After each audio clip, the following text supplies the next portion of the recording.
खून की राजनीति करने वाला पाकिस्तान भारत को लोकतंत्र का पाठ पढ़ाना चाहता है।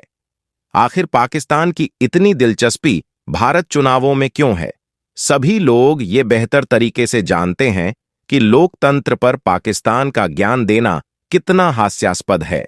जिनके कई प्रधानमंत्रियों के अपना कार्यकाल पूरा ना किया हो, सेना के द्वारा तख्ता पलट से लेकर फांसी दे दी गई हो, जिनके द्वारा धर्म आधारित भेदभाव से प्रताड़ित होकर आए हुए लोगों को शरण और आश्रय देने हेतु भारत ने नए कानून बनाए हो, उन देश के नेताओं के द्वारा लोकतंत्र पर ज्ञान बांटना सिर्फ हास्य का पात्र बनना है।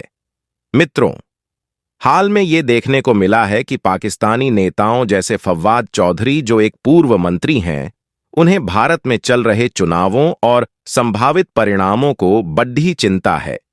वो कह रहे हैं कि भारत में मुस्लिम और अन्य अल्पसंख्यक बद्धी अत्याचार का सामना कर रहे हैं और पाकिस्तान में हर शख्स चाहता है कि नरेंद्र मोदी चुनाव हार जाएं। वो अपने संदेश में अन्य विरोधी नेताओं के तारीफ और समर्थन करते भी नजर आते हैं।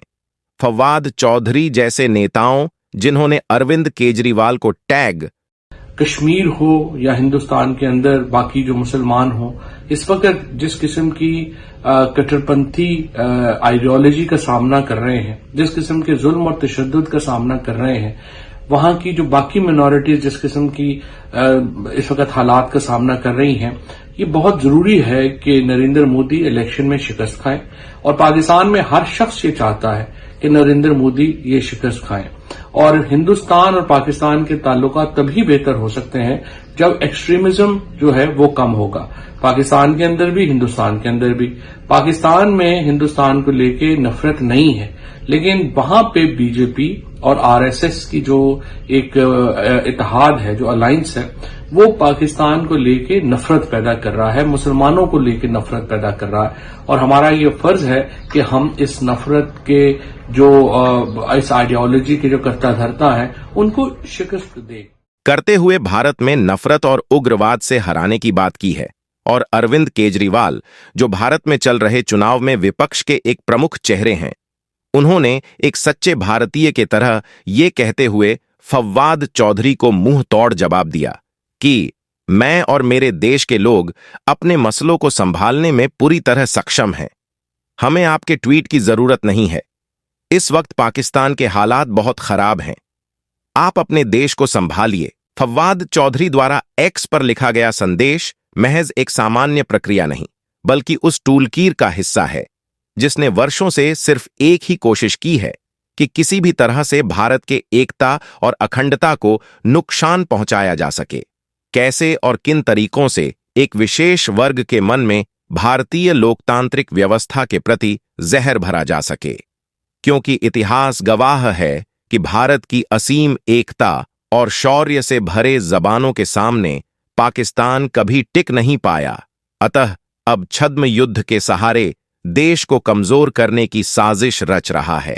सभी लोग ये बेहतर तरीके से जानते हैं कि लोकतंत्र पर पाकिस्तान का ज्ञान देना कितना हास्यास्पद है।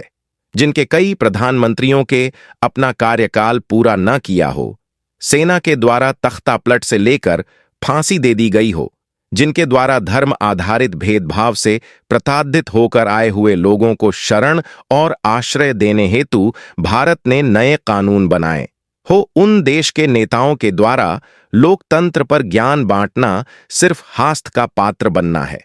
दुनिया जानती है कि लोकतंत्र के नाम पर पाकिस्तान में मजाक होता है, फिर भी भारत के प्रधानमंत्रियों ने पाकिस्तान के हर शासक के साथ रिश्ते सुधारने को पुरजोर कोशिश की। उनके आंतरिक मामलों में कभी हस्तक्षेप नहीं किया और पाकिस्तान के नागरिकों को कभी नहीं कहा कि इन्हें हराओ, उनको जिताओ। फिर पाकिस्तान में इतनी बेचैनी क्यों? इसका जवाब हमें मिलता है जब हम विभिन्न टूलकिट का अध्ययन करते हुए ये पाते हैं कि कैसे पाकिस्तान में बैठे आईएसआई के एजेंट्स फेक हैंडल्स बनाकर सोशल मीडिया में भारत के प्रति लगातार दुष्प्रचार करते हैं।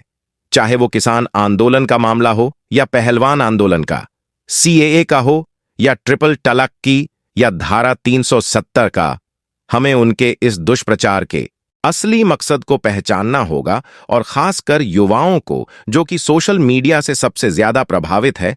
हमें पाकिस्तान और विदेशी एजेंसियों के खतरनाक इरादे समझने होंगे, जो कि भारत में लोकतंत्र की जड़ें मजबूत करना नहीं बल्कि भारत को अंदर से खोखला करना चाहते हैं।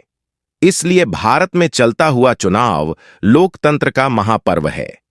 चूंकि इसमें खड़े उम्मीदवार हमारे अपने हैं, अतः वोट देते समय हमें किसी पाकिस्तान जैसे मुल्क के नेताओं के बात में न आकर अपने देश को सशक्त और संपन्न बनाने का विकल्प चुनना होगा।